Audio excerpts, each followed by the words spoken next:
भागलपुर नगर निगम ने holding tax को लेकर सख्त रुख अपना लिया है। अब लापरवाही महंगी पड़ सकती है।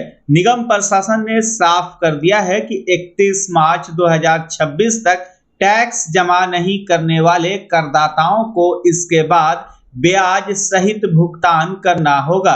रविवार को कार्यालय बंद रहने के बावजूद नगर निगम के कुछ सेक्शन खुले रहे।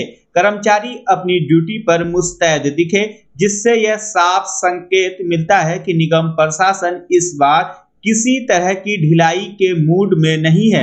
नगर आयुक्त के निर्देश के बाद पूरे सिस्टम को अलर्ट मोड पर रखा गया है। सिटी मैनेजर विनय प्रसाद यादव ने बताया कि जो लोग अब तक टैक्स जमा नहीं कर पाए हैं, उनके खिलाफ कार्रवाई के लिए एक्शन प्लान तैयार किया जा रहा है।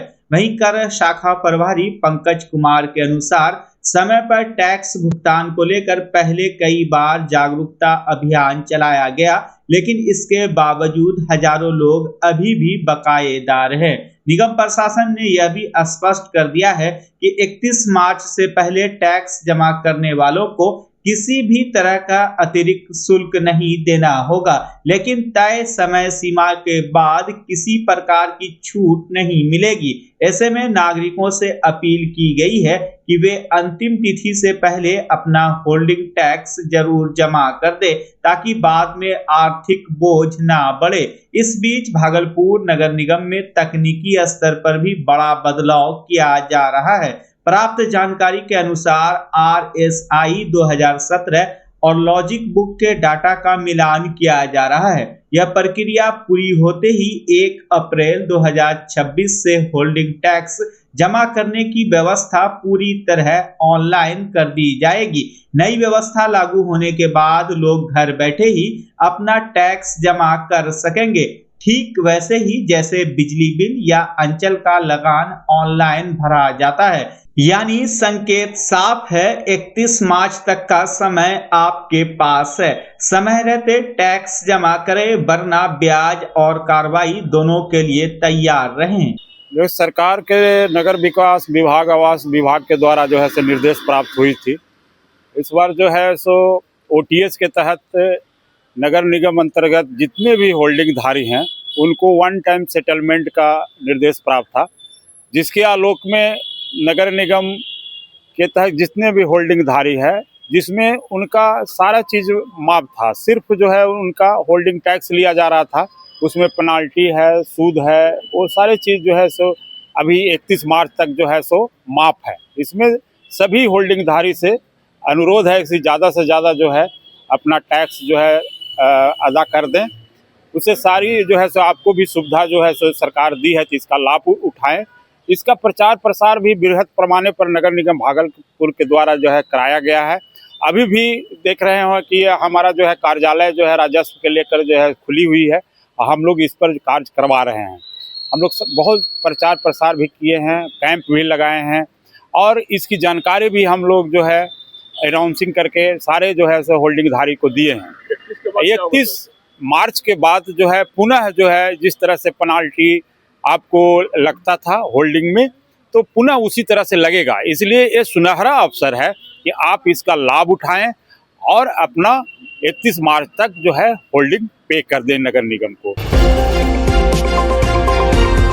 बिहार विद्यालय परीक्षा समिति द्वारा घोषित मैट्रिक परीक्षा 2026 के परिणाम में वैशाली की बेटी सबरीन परवीन ने पूरे राज्य में प्रथम स्थान हासिल कर इतिहास रच दिया। एक छोटे से गांव की रहने वाली सबरीन ने 492 अंक प्राप्त कर करीब 15 लाख परीक्षार्थियों के बीच अपनी प्रतिभा का परचम लहराया। वह उच्च माध्यमिक विद्यालय छौराही की छात्रा है। सबरीन की सफलता सिर्फ अंकों की कहानी नहीं, बल्कि संघर्ष, जुनून और हौसलों की मिसाल है। उनके पिता मोहम्मद सज्जाद आलम पश्चिम बंगाल के रामपुर हाट में एक छोटी सी टायर की दुकान चलाते हैं, जबकि मां गृहिणी है। सीमित संसाधनों के बावजूद परिवार ने कभी उनकी पढ़ाई में रुकावट नहीं बनने दी। रिजल्ट घोषित होते ही घर में खुशी का माहौल छा गया। आसपास के लोग और रिश्तेदार मिठाई खिलाकर इस उपलब्धि का जश्न मना रहे हैं। सबरीन आगे डॉक्टर बनकर समाज की सेवा करना चाहती है। उनकी यह सफलता उन लाखों छात्रों के लिए प्रेरणा है जो कठिन परिस्थितियों के बावजूद बड़े सपने देखने और उन्हें पूरा करने का साहस रखते हैं। मैं स्कूल से ही पढ़ी हूँ, स्कूल के टीचर बहुत अच्छे थे, उन्होंने मेरा बहुत सहयोग किया। मैं उनके लिए मतलब दिल से बहुत थैंकफुल हूँ उनका कि उन्होंने मेरा इतना सहयोग किया। क्या आपको लग रहा है बिहार टॉप करेंगे? हाँ, रैंक आता इतना तो मुझे यकीन था, लेकिन रैंक 1 तो ये मतलब सरप्राइज़ है मेरे लिए और मुझे बहुत ज़्यादा खुशी हो रही है इस सरप्राइज से। चलिए, इसका श्रेय किसको आप लोग देंगे? इसका श्रेय एक अकेला इंसान नहीं है, इसका श्रेय तो मैं सबसे पहले अपने सभी शिक्षक, मेरे सभी परिवार वाले, स्पेशली मेरी मम्मी पापा, इन्होंने मुझे बहुत सपोर्ट किया। मेरे दादाजी ने मुझे बहुत सपोर्ट किया, मोटिवेशन मिलता था घर से ही मुझे बहुत ज़्यादा। घर के लोगों में भी पढ़ाई का माहौल काफ़ी अच्छा था, मतलब पढ़ाई के लिए कोई डिस्टर्बेंस नहीं थी। उनको रहने दीजिए, कोई दिक्कत। आगे क्या बनना है आपको? आगे मुझे नीट की तैयारी करनी है and I want to become a doctor. Bhagalpur के नाथनगर में विधायक मिथुन कुमार यादव पर गंभीर आरोप लगे हैं। उनके ही परिवार के सदस्य ने मारपीट, हथियार के बल पर जमीन हड़पने और रंगदारी का आरोप लगाया है। मामले से जुड़ा एक वीडियो सोशल मीडिया पर तेजी से वायरल हो रहा है, जिसमें कुछ लोग गाड़ी से उतरकर मारपीट करते नजर आ रहे हैं। हालांकि इस वायरल वीडियो की पुष्टि हमारा चैनल नहीं करता है। पीड़ित किशनपुर निवासी सुबोध यादव को घायल हालत में इलाज कराया गया। उनकी पत्नी पिंकी देवी ने आरोप लगाया है कि विधायक के लोगों ने जमीन बेचने का दबाव बनाया और मना करने पर पिटाई की। उन्होंने यह भी दावा किया कि घटना के समय एक पुलिसकर्मी मौके पर मौजूद था। बताया जा रहा है कि करीब 1.5 बीघा जमीन को लेकर बरसों से विवाद चल रहा है। यही हुआ है कि हम दिल्ली जैसे हमारे पति जाते थे खेत पे घूमने के लिए, उसी तरह गए तो हम लोग को मालूम नहीं था कि यहाँ ऐसे वहाँ होगा। तो वहाँ खेत पे गए तो वहाँ कहाँ घूम रहे थे, अपना खेत से घूम के घर आ रहे थे तो विधायक आदमी है, नाम उसका यादव, धर्मेंद्र यादव और नटू यादव, दोनों एक ही नाम है और बिहार पुलिस है। और उसका भतीजा भी है कार्य यादव, और विधायक खुद खड़े होके मरवा रहे हैं। और वो बोल रहे हैं यही कि तुम हमको जमीन दो, जमीन नहीं दोगे तो तुमको मारपीट लगेगा, मारपीट तो मारिए, आपको मारने, लेकिन हम जमीन नहीं बेचेंगे। क्योंकि बोला कि और दूसरे को जो दिया है बोलकर जितना का जरूरत हम बेच चुके हैं, अब नहीं है, हम नहीं बेचेंगे। बोल रहा काहे नहीं बेचेगा, जबरदस्ती आपको देना होगा। बोल रहा नहीं हम नहीं देंगे। बोला कि आपको मार लेगा, बोल तो मारिए, आपको मारने का मन है तो। वही बोल रहे तो इतने में लोग बोला कि मारो, तब इसका यही मर्जी है तो मारो इसको। जब मारने लगे तो सामान भी दे रहे हैं उसको कि लो ये सामान इसको थमा दो। तो बोल रहा कि ना हम जो करना है कीजिए, लेकिन हम जमीन नहीं देंगे। आई जमीन झगड़ा है 50 साल पहले का, जिस समय मेरी सास जिंदा थी उसी समय से लड़ाई है। उसका बाप भी इसी तरह करता था कि नहीं हमको जमीन दो, नहीं दिया तो अब तो चल गई, मर के चल गई स्वर्ग। अब मेरे इसका विषय लगा है। क्या हथियार देकर के क्या किया? सामान देकर यही धमका रहा है, पुलिस धमका रहा है कि हम मोती करवा देंगे, पुलिस को दिखा देंगे कि हमको ये मरवा रहा है, हमको मार रहा है। हाँ, पुलिस को करवा देंगे और हमको सामान दिखा के हम ही को दिखा रहा है उनका। कितना जमीन होगा वहाँ पे 1.5 बीघा मेरा जमीन है, करोड़ों रुपया का है। उसके बाद यही हुआ कि नपाई वाला दीवार लोग दे रहा था तो इसी में मार हुआ है। ये भागने लगा तो ये लोग पकड़ के वो अपना गाड़ी में विधायक मार रहा है। फिर क्या नाम है विधायक का? विधायक का नाम मिथुन कुमार यादव है, उनका भतीजा का नाम कार्य यादव है। और वो लोग हमको भतीजा लग रहा है, अपना गोतिया है, गोतिया में इस तरह कर रहा है वो लोग। हमारा नाम पिंकी देवी हुआ। भागलपुर के एसएम कॉलेज में भारतीय संस्कृति में लोक कलाओं का बदलता स्वरूप विषय पर आयोजित 2 दिवसीय अंतर्राष्ट्रीय सेमिनार का रविवार को समापन हो गया।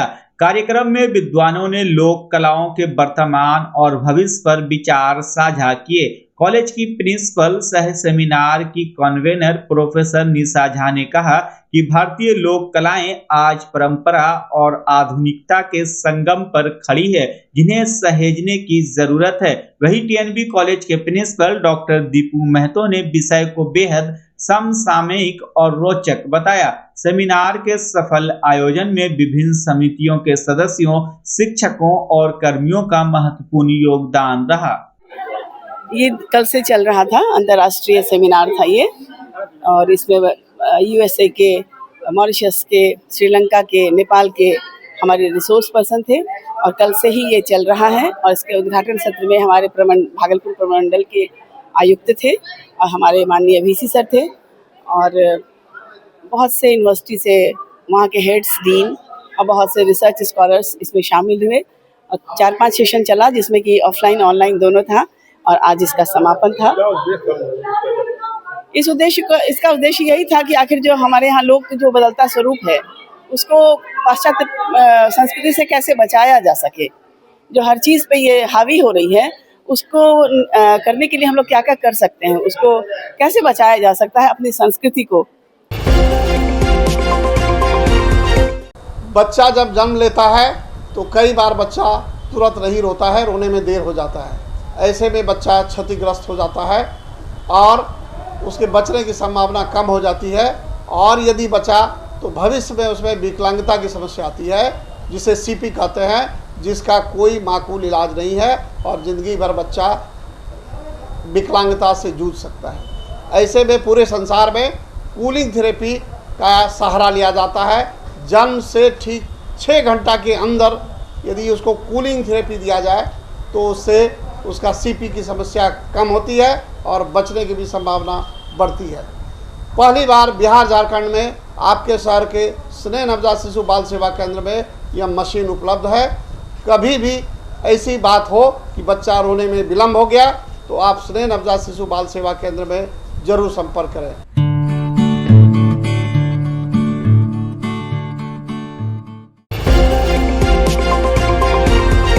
भागलपुर जिले में 2 अलग अलग सड़क हादसों में 3 युवकों की मौत हो गई, जिससे इलाके में शोक का माहौल है। पहली घटना अकबरनगर थाना क्षेत्र के NH 80 पर हुई, जहां घोगा निवासी राहुल कुमार मेला देखकर बाइक से घर लौट रहे थे।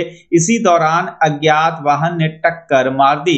गंभीर हालत में उन्हें जवाहरलाल नेहरू चिकित्सा अस्पताल में भर्ती कराया गया, जहां इलाज के दौरान उनकी मौत हो गई। दूसरी घटना कहलगांव के एकचारी में हुई, जहां बाइक सवार 3 युवकों को तेज रफ्तार अज्ञात वाहन ने टक्कर मार दी। हादसे में सचिन मंडल और अभिषेक हरी की मौत हो गई, जबकि एक युवक घायल है और उसका इलाज जारी है। पुलिस मामले की जांच में जुटी है। एक्सीडेंट हो गया है। कहाँ? अकबरनगर में। कहाँ से आ रहा था ये? घोगा से अकबरनगर मेला देखने के लिए गया था, उधर से लौट के आ रहा था। हाँ। एक्सीडेंट हो गया। क्या चीज़ से था ये? बाइक से। क्या नाम था? राहुल कुमार।